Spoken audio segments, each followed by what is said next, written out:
welcome to the LivByte Podcast, where we explore the latest in technology, innovation, and business transformation. I'm your host, Danielle Dolloff, and today we're diving into one of the most powerful platforms in the business world, and one I'm sure you've all heard of, Salesforce. Joining me is our Salesforce expert, Drew Smittle.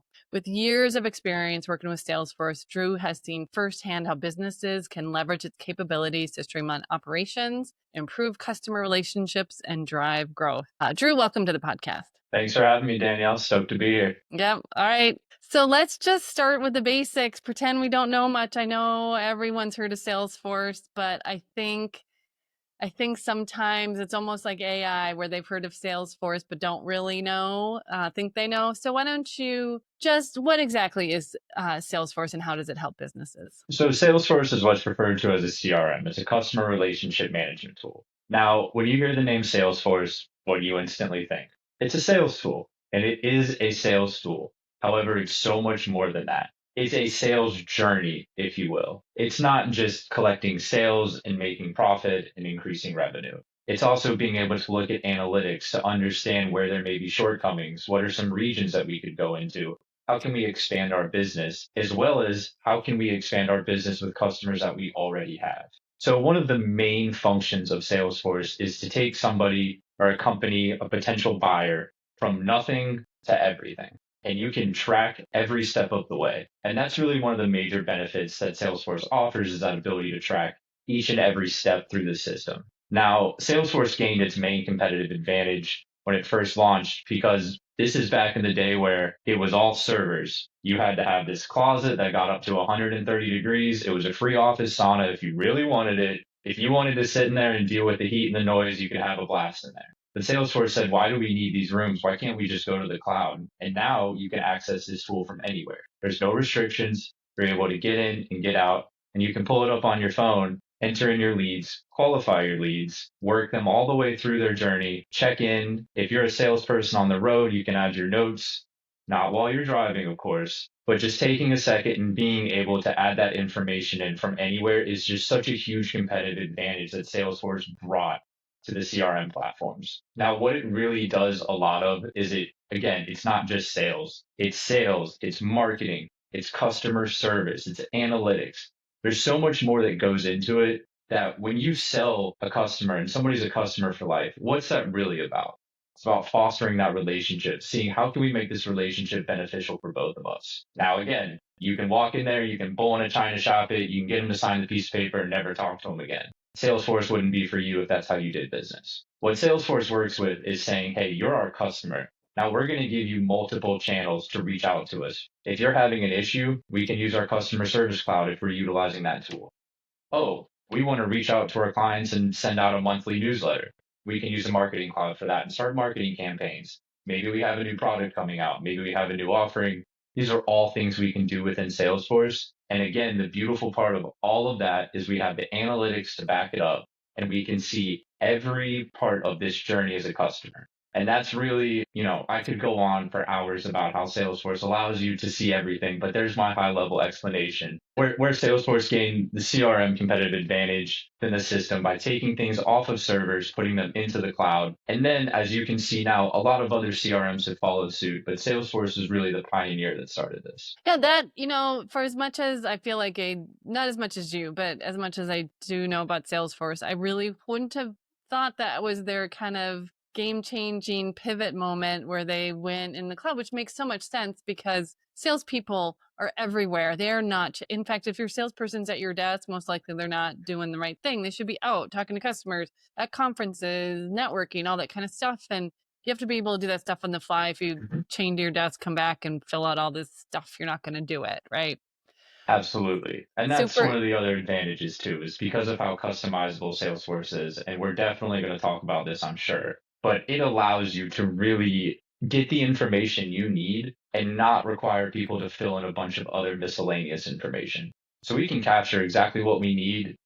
And if I'm driving from client site to client site and, I'm stopping through the drive-through to grab a bite to eat, because nobody would ever be texting and driving. Want to make sure that they have a little bit of time. It could take 5 minutes. You can put that information in. That lead's taken care of. It can now be sent off to anybody it needs to go to. But we're capturing the bare minimum information And then we're able to take that information and build upon it as this customer goes through their journey. Yeah, that makes so much sense. We're kind of starting, so let's keep going. I just want to go into a little bit further of some of the core features, highlight some features that make Salesforce so powerful.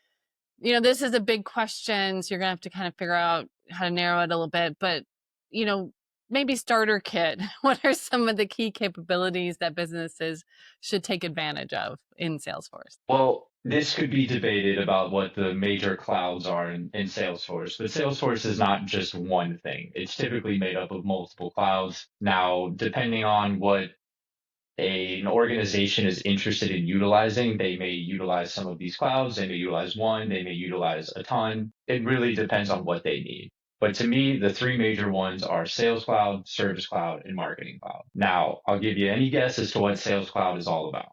It's about sales, driving engagement. We're talking taking somebody from nobody to a lifelong customer. So we're saying you're a lead. We're going to qualify you as a lead. We're going to create you as an opportunity. That opportunity is going to go through a process. There can be multiple opportunities for a singular customer. Now, taking that, we're able to see it each and every way or each and every stage. How did we get to that next stage? What qualified them to move on? What are they doing? Are they interested? Are they not interested? What touch points have we had? When should I follow up? These are all things that live within Salesforce. And as a user of Salesforce, you can log in and you can see all of this right on your screen. So keeping it as simple as possible. And I think one of the other things that I will definitely touch on a little later is Salesforce grows with you. So if you're a small company and you're like, I don't know if Salesforce is worth the investment right now. Yes, getting an entire giant Salesforce ordered with all the bells and whistles is probably not worth it right now.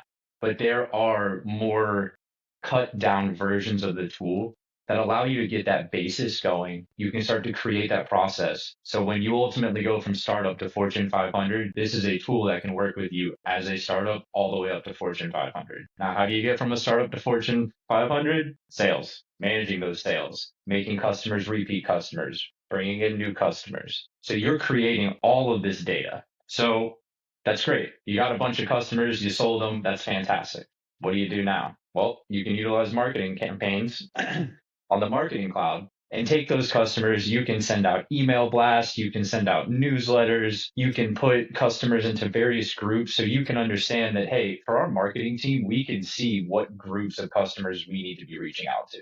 Maybe you're separating your customers by industry. Well, if somebody's in tech and somebody's in construction, you don't want to reach out to the construction people talking about the new AI technology that your company's been dabbling with.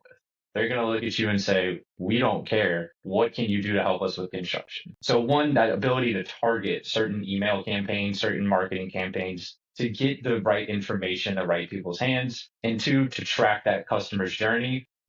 As we all know, we have to deal with spam nowadays. So some people might get those emails and instantly delete them and never interact with them. And you can figure that out through Salesforce. The last major one is the Customer Service Cloud. Now, this one's really interesting because, again, 2025 AI is all over. Salesforce is no stranger to that. They're starting to utilize some AI agents in order to be able to quickly service people and to capture more information, to kind of figure out some FAQs, to see, hey, maybe there's some issues here. And you can gather all this information within Salesforce. So if you have, 100 cases come in one day with one issue, it's all the same, and you figured out a response or you figured out a fix early on, that's something that an AI agent can, perfect. You ask this question, here's your answer. No questions about it. Let's fix it. So it's getting people faster answers, but also, again, if somebody logs a case within Salesforce and is having an issue, it can go through an extensive queue. You can make sure it's getting into the hands of the right people that can help fastest. So anything with Salesforce, automation is huge. But as far as Sales Cloud, Marketing Cloud, and Customer Service Cloud go, it's really, truly just making sure that you're able to, one, get the customer, two, continue to engage with the customer, and three, better serve the customer. Because as we all know, happy customers are what bring you money. Yeah, no, it's so super interesting. So when you talk about those three modules, I'll call them the sales, marketing, and service. In your experience, do you see most companies have all three, or did they start with sales and add marketing later? Or maybe never add marketing and service? Kind of where do you see most clients falling in kind of implementing all three modules?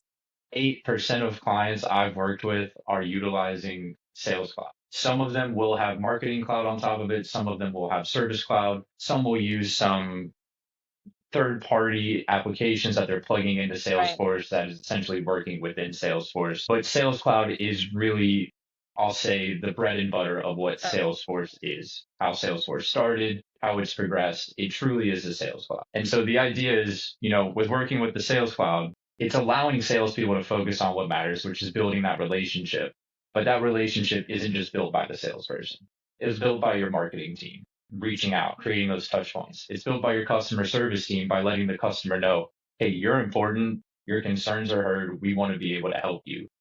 Or it's a robot, AI, sending them an instant fix and saying, we've already figured this out for you. Don't worry about it. So we're able to do all of those things more efficiently and looking like an absolute rock star while doing it. And it makes sense. Honestly, Leventis, in our CRM, we are just using sales piece of it now, but we're exploring bringing in marketing because the seamless, right now we're moving contacts from the CRM to our mail email service and things get lost and it's like we have to remember to do it versus having it all integrated on one platform where people can indicate, communication preferences, all that kind of stuff. We're on that same journey where we just started with sales and Mhm. are exploring the marketing piece. So I kind of understand how you're profiling the clients. So Yeah. And go ahead. One other thing about that is because Sales Cloud is, the bread and butter of what Salesforce can truly offer. What you can do is you can integrate with other marketing tools. So you may already have another marketing tool. You don't have to use Salesforce Marketing Cloud. Salesforce does not come out and say, if you have Sales Cloud, you can use no other marketing tool. Our data cannot be touched by anybody else. They're like, hey, we have a great marketing cloud, but maybe there's something you're more familiar with that's been working for you. That's fine. We can capture some of that data. You can integrate. There may already be an integration available via the App Exchange. If not, that's where you can always reach out to a third party company like Leventis, and we can help you out with creating that connection between the two. Yeah, absolutely. One thing, when I talk about Salesforce and that you hear about Salesforce and one of to me the selling features and in one ways I call it when I talk about it, it's a blessing and a curse, I think in some ways. But it's how customizable it is. There's so much you can do with it. So can you just talk a little bit about the ability to tailor Salesforce to your specific business needs? All right. Well, I'm going to start it off, and you might roll your eyes at this because you've heard me say it probably 100 times at this point. Salesforce is a tool. It is not your process. One of the things that we have seen issues with is companies purchasing Salesforce and saying, cool, put data in there because now everything's solved. That is not how Salesforce works. Salesforce is extremely customizable, both via configuration or, if needed, additional code that can be utilized by the system to kind of go out of the box of what it can provide you. So while the out of the box features are phenomenal, and one of the things that we truly try to do at Leventis is we try to keep things within configuration, whether that's utilizing Salesforce Flow, various processes for sales, things like that. We try to keep it that way because it's easier to maintain. Now, Apex development, which is the custom Salesforce development language, is something that is very utilizable. The only issue is every now and then, and when I say every now and then, we're talking it's not common. There can be updates that may cause some of the Apex code to need to be adjusted slightly.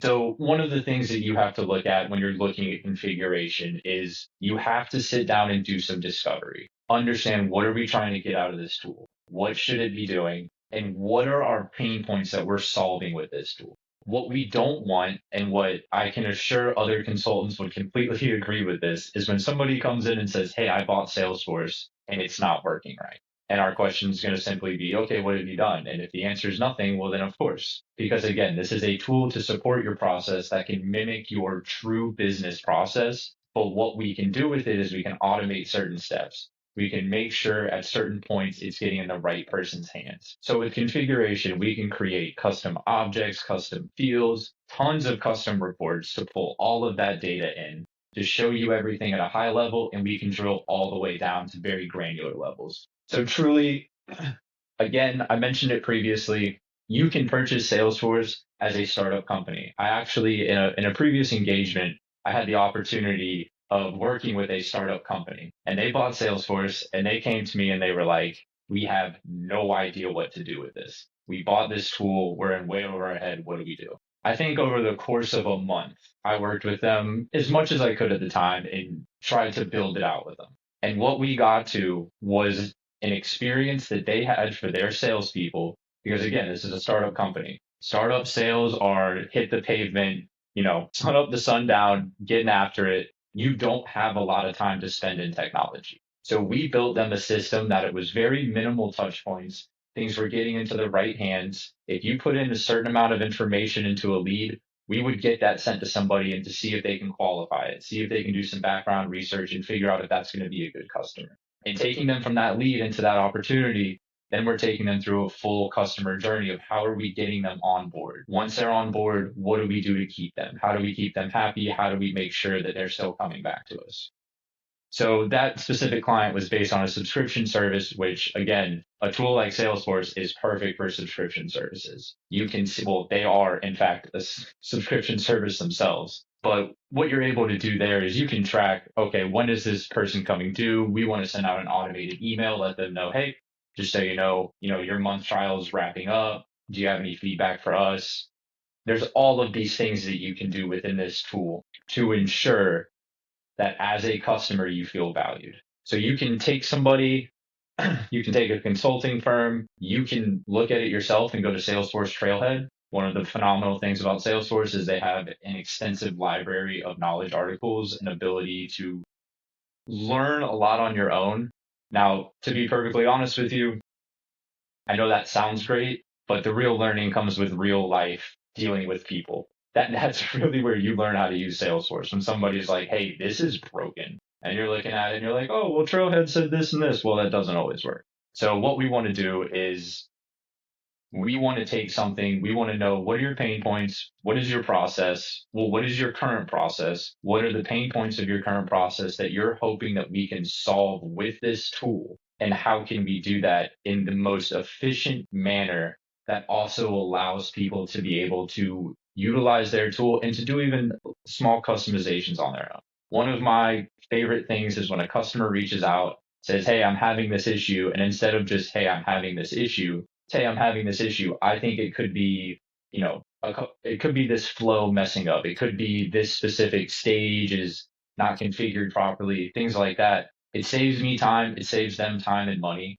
And I'm able to dig straight in and they're right an astonishing amount of the time. Interesting. To dive a little bit more into customization, I know what I've seen to expand on a little bit more, what I've seen in my limited experience is where people have built other parts of their process in the CRM. And I have an example where a client built their credit decisioning tool on top of their CRM. So client comes in obviously through the CRM and it's a new client and this is financial services, they have to make a credit decision. So instead of bouncing their staff outside of the CRM, they keep them in the CRM and a lot of that credit decisioning, which is very custom, but was ideal for this client because it keeps everybody one source of truth. Everybody's in the same system, no logging out. I was curious if you had other examples where people really push Salesforce kind of in that customization realm into kind of very unique things for their business. Yeah. So as you know, one of our main verticals is equipment finance. And a lot of these companies use various tools that work within Salesforce. So you're also not having to send your service rep, your credit decision maker, your salesperson to another system to put information in. A lot of these tools have integrations. So even if they are quote unquote separate tools, they're still communicating back and forth. But a lot of these are their own built in, we'll call it a third party application that lives within Salesforce. So I can switch from, for example, Nortec has a system called Aurora that sits within Salesforce. Now I can go to Aurora within Salesforce and then I can switch over to my Sales Cloud. That information is processed seamlessly. It's communicating back and forth. I don't have to click anything. You're able to see everything that you need to. So what Salesforce does have, it has over, I think it's like 4,000 plus integrations that are already available via the app exchange. You can go on there, for the Apple purists out there, it's like your Apple App Store. For Android, I'm not sure what it would be, but I can speak from the Apple side of things. Danielle can't either, so that's perfect. We're on the same page there. So what you're able to do is you're able to go on there and you can say, we utilize DocuSign. Makes life easy. Well, you can go into the app exchange, you can get DocuSign for Salesforce, you can download it. There'll be a little bit of configuration that you'll need to do, and then you can have a button. Speaking from experience of something we've done, you can have a button that says send DocuSign, and it will pull their main contact. It will pull the contract. It will send it over via DocuSign. They can sign it. When it comes back, it'll send you an email, obviously, let you know it's been signed. But then it'll populate that file right there on the contract, right on the opportunity, right on the account, wherever you want it. And now you have it. There's no losing it once it's there. Yeah. So that's one great integration. Another really common one is Slack. We're all on Slack or Microsoft Teams or some form of workplace communication tool. So there's a couple of things you can do there. If you're strictly a sales org, one thing I've seen is companies, you want to highlight high performers. So Friday at 4:45, they want to send out a little Slack message to highlight the top three grossing salespeople that week.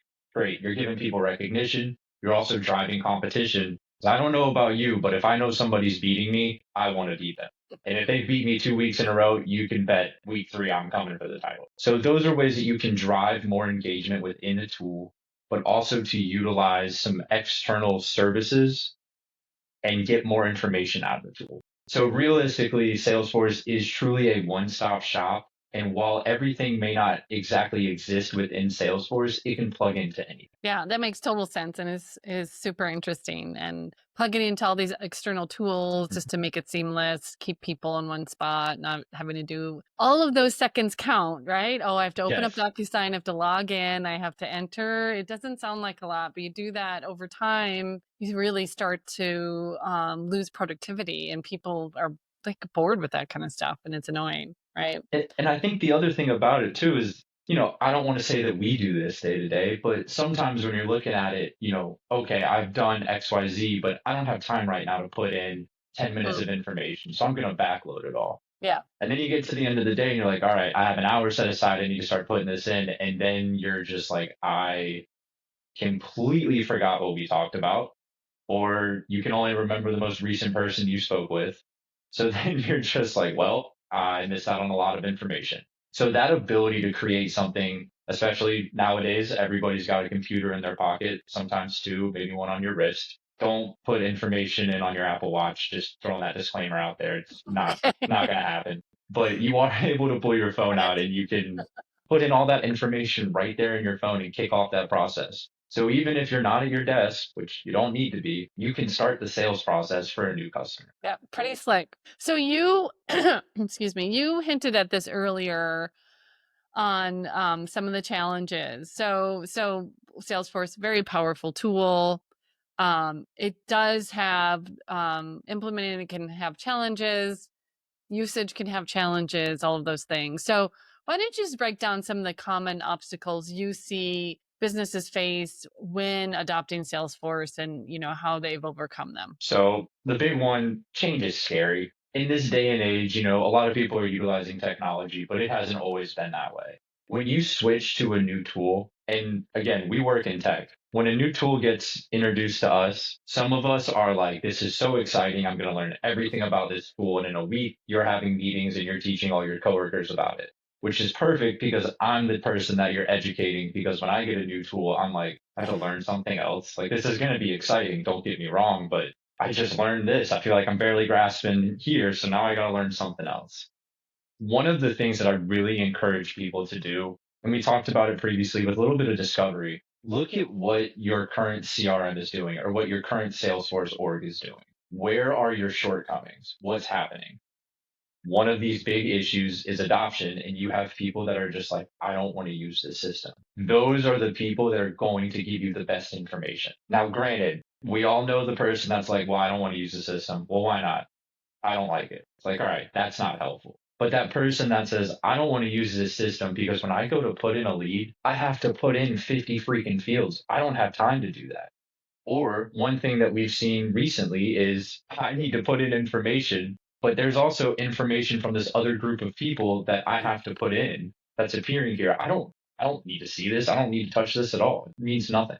And so that's where working with a consultant or a really great plan for success is having a Salesforce admin. Now, a full-time Salesforce admin is going to be part of a large organization. You will typically not have a full-time Salesforce admin at a smaller company. However, you can have what I would call a Salesforce champion. They are your person that you go to for Salesforce needs. What we get a lot of experience with is working with these so-called Salesforce champions. They know about Salesforce. Their job is not to be a Salesforce admin.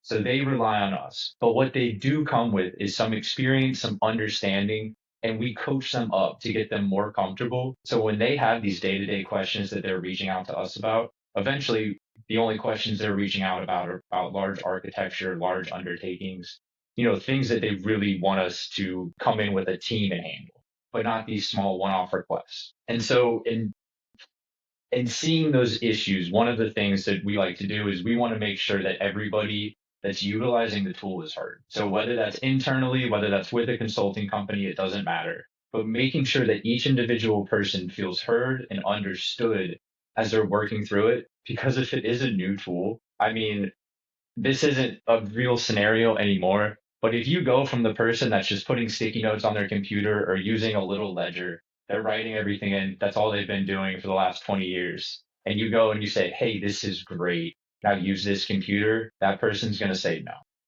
They don't want to do that. So what we need to do is to understand from them, hey, how can we make this easier? What can we do? And that is truly where working with a Salesforce admin, working with a champion, an external consultant, these are all things that they can provide that value to really drive adoption up. Now, one of the other things that helps with adoption, and maybe this is my competitive side coming out, but with salespeople, we all want to win. That's great. I can log into Salesforce and I can see a dashboard where if I'm a sales manager, I can see where everybody is. But if I'm a company that truly believes in having that competitive drive and being able to drive higher sales, I can show the salespeople exactly where you stand this month, this week, this year. Well, if I'm not doing well and I see that every morning, it's going to light a fire under my butt. I'm going to be making some phone calls and I'm going to be driving that. So that's one thing that you can do with adoption as well is to configure it for each individual user to an extent. You don't want each person to see something different, but within various roles and profiles, we can designate what they can see, what they shouldn't see, and just try to make sure that we're making the tool as easy to use as possible. That makes sense. The change management piece of technology, is kind of across the spectrum of technology, honestly. Anybody, that's always the case. And I couldn't agree with you more. Excuse me. Sometimes those holdouts, those ones that are the most, grumpy about it, are the ones that they're kind of the velociraptors testing the fence, right? So they're the ones who are going to point out your vulnerabilities, the flaws in it, and actually make it better. You just have to listen to them. And then as you listen to them and make the changes they suggest, they become more champions and sometimes the It's really strongest easy to champion. win them over. A lot Yeah. of people just want to get their way. We understand that. Mhm. But it is great because they're the ones that will, they're the skeptics. They're not going to hold punches. They're going to tell you very clearly, like, I don't like your tool and this is why. Well, that's great. I'm glad you don't like it because I can go sit down at my desk for a couple hours and completely change it and show you again. And if I address each and every one of your points, then either you're going to have to come up with more excuses and we can cross that bridge when we get there, or you can just say, hey, I'm going to try this out. And like with any tool, there's always that trial and error. Like we are an agile company, so we truly believe this. But what we want to do is we want you to take the tool and use it. And then after a week, if we've built you this whole new process and we've got everything automated and you come to us and you're like, you know what, it's actually beneficial to have a little more touch points or manual touch points for us, that's fine. We can scale that back a little bit. Or maybe you say there's too many manual touch points. We want this thing to be fully automated. We don't want to touch a button to send a single email. Fine, we can do that. So really allowing people to use the tool and to give us those changes that they require. Now again, we do have customers that maybe 100 people are like, this process is great. And one person's like, I hate it. I despise it. If that person is part of the typical team, it's very difficult to make them happy. So one of the things, again, I can't stress this enough, having an admin or having a champion or giving your company an insight and access to a Salesforce consultant to help walk them through is crucial to the success of utilizing Salesforce to its full extent. It makes total sense because it's a very robust, powerful tool. With that comes complexity. So having somebody not just gatekeeping it, but monitoring it, kind of be that Yeah. main source of truth or that subject matter expert makes a lot Mhm. of sense. Um, so as we kind of wrap up, we've been talking about where Salesforce is and how people use it. Let's talk about going forward. I know you don't work for Salesforce, nor are you driving Salesforce changes within the company, but just, being in your position, having used Salesforce, seeing how clients are, what are just your thoughts on where you see Salesforce heading in the next few years? Well, this is going to be a surprise to everybody. Salesforce is utilizing AI. I Sure. can't believe it. It's so hard to believe. So what Salesforce is doing right now, so there is what they rolled out Einstein, I want to say about 2017. If there's any fact checkers out there and I'm wrong, I'm sorry. But they rolled that out and that was kind of it wasn't AI at the beginning. It was business intelligence to try to get some more understanding, to kind of do a little more on the back end to make some recommendations. Where now they're utilizing Einstein. It's predictive analytics on steroids. It can make predictions. It can forecast. It can look at so much of your data and see trends that you may not even be able to realize. And it truly is just this all encompassing tool that's taking AI to the next level and integrating it into Salesforce. Now, the other side of this is what's called Agent Force. This is a suite of AI agents. It's not just chatbots. Again, this is machine learning as well. So as we're getting requests, AI being able to help out, to make recommendations, to not just say, do you want to talk to a real person? They can start that troubleshooting process. So even if eventually it's no, I need to talk to somebody, by the time that customer service agent is able to access them, there's so much information that's been gathered by AI that they're already making recommendations based on this. And on top of that, Agent Force is also configurable. You can go in and you can create these agents and you can add learning to them. So you can start this process without them ever talking to anybody.